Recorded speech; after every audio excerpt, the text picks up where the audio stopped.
ایک صحابی ایسا بھی ہے جس نے کوئی نماز نہیں پڑھی، کوئی روزہ نہیں رکھا، حج نہیں کیا، کوئی زکوٰۃ نہیں دی، لیکن زمانے کے غوثوں سے افضل، ولیوں سے افضل۔ ایک غزوے پہ حضور جا رہے تھے تو ایک چرواہا کالے رنگ کا اسود الرائی وہ بکریاں لے کے جا رہا تھا۔ حضور کا چہرہ دیکھا تو دل ہار گیا۔ حضور نے دعوت دین دی۔ اس نے کہا کہ میں ان بکریوں کا کیا کروں، یہ تو میرے مالک کی ہیں۔ تو کہا کہ تم قلعے کے دروازے پہ جا کے اندر ہانک دو، جب آخری بکری چلی جائے تو تم واپس آ جانا۔ تو وہ واپس آیا۔ اتنی دیر تک جنگ کی بھٹی گرم ہو چکی تھی اور وہ آ کر کے شامل ہو جاتا ہے جنگ میں۔ جب لاشیں اٹھائی جانے لگی تو حضور علیہ الصلوۃ والسلام شہید صحابہ کو دیکھ رہے تھے، اور جب یہاں پہنچے تو فرمایا یہ وہ شخص ہے جس نے نہ کوئی نماز پڑھی، نہ روزہ رکھا، نہ زکوٰۃ دی، نہ حج کیا۔ ادھر سے آیا، در جنت کشادہ تھا، سیدھا جنت میں چلا گیا۔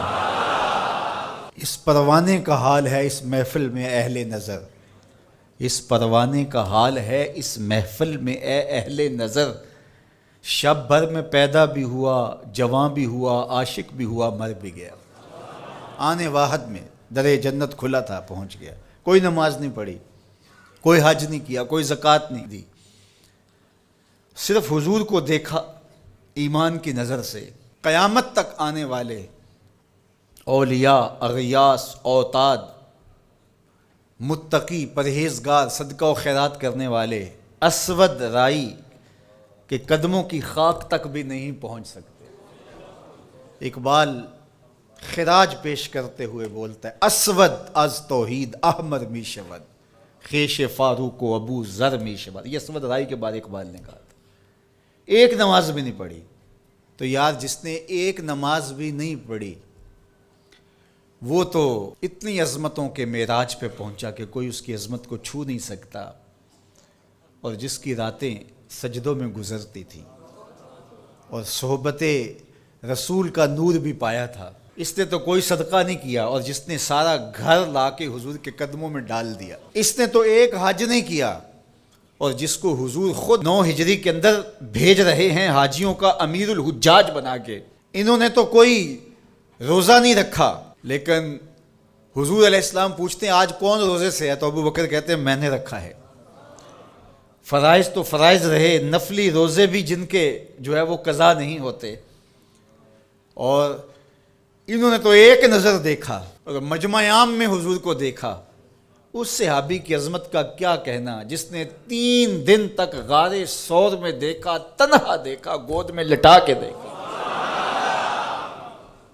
کسی اور کو ساتھ شریک نہیں کیا۔ سانپ نے کہا میں نے آنا کیا، تو بھی نہیں آ سکتا۔ اللہ اکبر، مچل رہی ہیں شوخیاں دیدائے نیم باز میں، جاگ رہے ہیں پاسباں یار ہے خواب ناز میں۔ حضرت سیدنا صدیق اکبر نے جس طرح حضور کو دیکھا اور جس یکسوئی کے ساتھ دیکھا اور جس تنہائی میں دیکھا، تو میرے رب نے بھی ان کو حضور کا صحابی قرار دیا۔ اذ یقول لصاحبہ، تو حضرت سیدنا صدیق اکبر کی صحابیت نص قطعی سے ثابت ہے، اور قرآن کی نص سے ثابت شدہ صحابیت کا اگر کوئی انکار کرے تو وہ مسلمان نہیں ہو سکتا۔ قرآن نے ان کو صحابی کہا ہے، اذ یقول لصاحبہ، قرآن کی قطعی نص سے حضرت ابو بکر صدیق صحابی ہیں۔ اور عظمتوں کا معراج کہ حضور نے فرمایا جس نے بھی میرے اوپر کوئی احسان کیا میں نے اس کا بدلہ دنیا پہ چکا دیا۔ ابو بکر ایسے ہیں جن کے احسانات کا بدلہ کل قیامت کے دن رب ہی چکائے گا، رب ہی ان کو بدلہ دے گا۔